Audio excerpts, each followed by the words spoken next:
Hi everyone, welcome back to the hashtag See Arthritis event here at this year's Canadian Rheumatology Association and Arthritis Health Professions Association annual scientific meeting. I'm Cheryl Koehn. I'm with Arthritis Consumer Experts, and along with our partner, Arthritis Research Canada, we are bringing you this event again for the 9th annual time from Quebec City.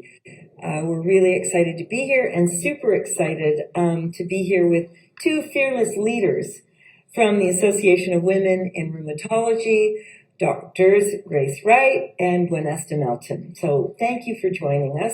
I know one of our Canadian colleagues strong-armed you ladies to get into the interview booth. So first of all, thank you for your courage.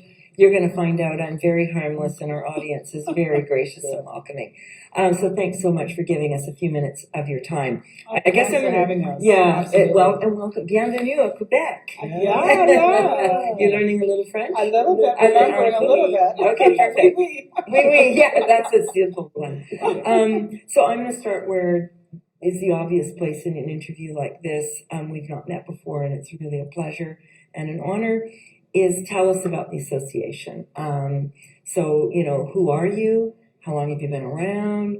What do you do and why and for whom? How's that? That's a lot. Yeah, absolutely. Who wants to go first? I'll start with Okay, that. who's going to go first? 2014, four women banded together to really say, here's an unmet need. We need to really focus on empowering our women so that they can become the leaders in a space in which we have predominant women practitioners. Yeah. And we have a large number of female patients. And really, part of being able to hear the voice is to understand the voice, is to represent that voice.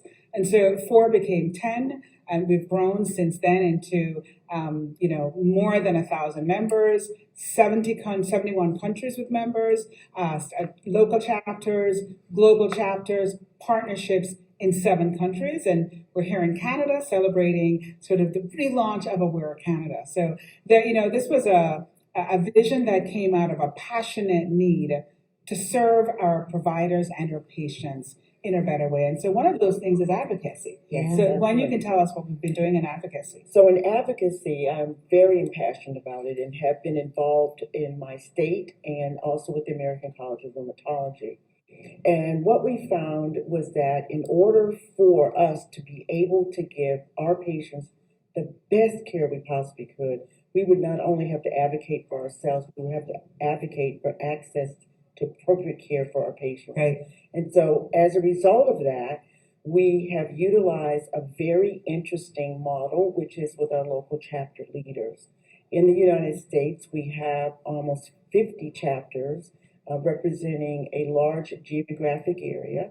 These women not only lead in their community, but they also help lead with advocacy efforts, which we do on an annual basis, at least twice a year. So you're going to Congress, you're going to state legislatures. We go to state legislators. Yeah. We are looking to improve the care for these patients by going straight to the legislators, educating them, and advocating for how we can take the best care of our patients. We are about to go to the Hill in person, first time in 2 years, on the 30th of March. Oh, I'm so jealous. Yes. Get ready, Congress. Get ready, or Capitol Hill. Coming your way. We are getting ready to storm the Hill for our patients. That's fantastic. And people think it's so hard to do advocacy. Every time you write a letter, I think a thought about the other person that's advocating. So on our website, we've created resources and tools. Advocacy 101. How do you do it? How do you become it? You've never, ever heard about this? Well, we can tell you how and lay that path because it's important. And this is where there's synergy between Arthritis Consumer Experts here in Canada and your association in that we do that for the grassroots. Right. So we have built a number of advocacy toolkits.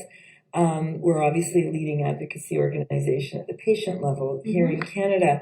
And, we, Gwen and Grace, we like to define advocacy. We like to try to demystify it by saying it's just the art of persuasion. Oh, I love that. Well, that's a very nice way to say it. Isn't it though? Isn't it though? Love it. It is really the art of it. persuasion Yeah. and persuading with facts, of course. Of course. Exactly. And fact-based persuasion can be very powerful. And so sometimes when you're talking about how there's a fear for people to maybe speak out, if you start saying, well, you persuade people in your lives every day, just Every think of day. it, to reframe, right? Exactly. Reframe and think of it that way. So what are you going to talk about when you're there? So we have several issues that have been on the books and bills that we unfortunately did not get passed in the last Congress. And so this Congress, we're going to do some educating. We are actually on the 29th of March going to do a briefing in collaboration with Global Healthy Living. And we're going to educate as many congressional staff as we can on step therapy, reforming more transparency for the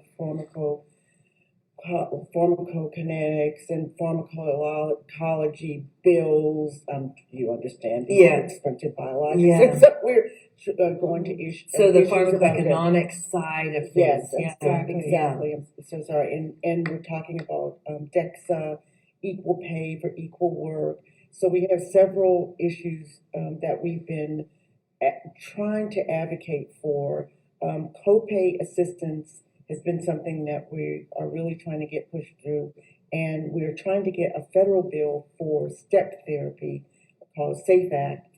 We have them in many of the states. About 39 or 40 of our U.S. states already have a bill that only protects those individuals that have plans that are funded by the state, and it's not the federal plans. And so not everyone has an opportunity to benefit from step therapy. Wow. Well, when you bite off something, you bite big. Oh, yeah. and then, the other side is that if the physician is not empowered, then they can't empower their patients. Right. So, in many places they go, what do you mean you have to get equal pay for equal work?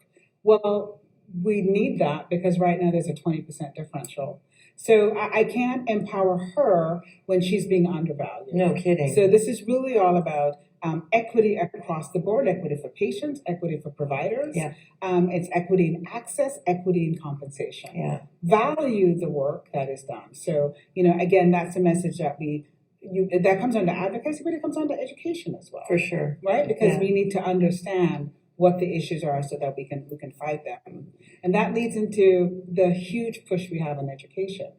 Because if you don't know what you're fighting for, then you end up fighting for nothing. I always call it product knowledge. Like when you don't know your product, it's tough to sell the government, right? And it's it's the complex yet simple things of saying a patient with rheumatic disease doesn't just have that disease. They end up with cardiovascular disease, risk of malignancy, risk of infection, risk of all of these things. If I'm going to manage their health and their wellness, I have to think about all of these things that run adjacent and collide with their health. Yeah, it's that intersectionality of all of these complex health conditions that we know so much more about today. We know how to deal with them, but you need the financial power. Exactly. And also the power of scope of practice and all of those things, insurance policies. I mean, it's so interconnected, right?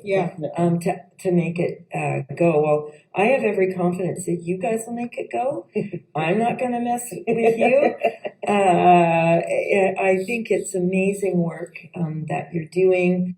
I'm staggered by your size. I have known a little bit about your history, and I know the numbers of a membership. I didn't know about the international reach, which is super exciting. Congratulations. How do you stay connected? How do you stay connected to your membership? We're able to do the connectivity through the virtual platform, which we've unfortunately got quite excellent. During the pandemic. Didn't we all? You had to pivot. So we pivot very, very, very quickly. And that's how we were able to interconnect with our global members and our global partners. And we only go to places where we're invited. We were invited to Canada. We were invited to UR. We were invited. We're nice up here. You're very, very lovely. But we only go where we're invited. And then we share the same message with the people that invite us. And the message, unfortunately, is the same around the world. With the equity, with care, of the type of the ability for the women to get equal pay. Yeah. It is Yeah, the fascinating. socioeconomics of arthritis across the spectrum Yeah, Yes. is staggering, actually, and I Yes, think not well very. known yeah, by a lot of people at the public level. And if it's not known at the public level, well, government's made up of the public. exactly. They're elected from the public, right? Yeah. So if you don't have good knowledge at the public level, you're not going to have it at government. Well, ladies, listen, I'm going to turn to our program, our executive producer, and ask her if we have any questions from the audience. How would you, for patients who want to participate in like advocating for their own health care and addressing health inequities, what would you recommend to them? What can they do? Well, there are a variety of patient-centered. We are more provider-facing so that we educate the provider to then educate patients. But I would say get involved with a patient advocacy group. Here in Canada, obviously, excellent services. Within the United States, we also have one of our partners, Global Healthy Living Foundation, Arthritis Foundation, Lupus Research Alliance. There's so many, but it's important to become part of a community so that your voice is amplified. And there you can find opportunities for research to become part of sort of designing the research protocol so that it meets the needs of you, the patient, not just the researcher. Yeah, if we can't look numbers. through both sides of the mirror Right. or the glass Or the window, glass rather, Yes, you can't get there from here. exactly. Yeah. Exactly. Any other questions, Anita? No, that's the first one. Okay, we get lots of comments coming in. If we have other questions, we'll shoot them your way. Absolutely. We will be providing in the post links to learn more about you. We cannot thank you enough. You're just wonderful to spend time with us. We appreciate it very much. And I'm so jealous you get to go to Capitol Hill at the end of March, was it? March, March. So you go Yes. Go get give it. it to them, right? Go get them. We're going I to go get tell them. you what, I know you're going to get it done. Yeah. Thank you so much. Oh, Thank you you're for quite joining us. welcome. Thank you for having us. Thanks you so for much, visiting. Come back soon.